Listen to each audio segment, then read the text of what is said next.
Okay, so with the F chord, a number of different ways you can do it. You could just play it with a regular F chord there. What might be confusing if you're looking at this is I'm holding down three strings, first three strings, which isn't really necessary. You can just hold down the two, but it's just kind of a habit. I've gotten into doing that because the reason, nothing to do with this song, but if I wanted to change from a major to a minor, I'd only have to lift that finger off and put it back on for a major.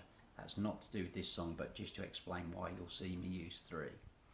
Okay, with that F like that, sometimes I'll put the thumb over as well, but I will not be concerned about the A string not ringing out. Although sometimes you'll see me as well just playing this, which is kind of a gripped version of a bar chord. That's all it is. It just means that the first finger and the thumb are forming the bar.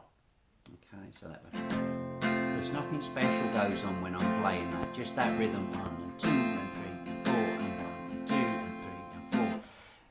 Probably one thing to mention for the feel of it is that kind of bounce to it, where you've got some parts that are more emphasised. So 1 and 2 and 3 and 4 and 2 and 3 and 4, 1, 2 and 3 and 4, 1, 2. Kind of jumps forward if you like. Variations on that would be great too. Just try things out, see what you come up with.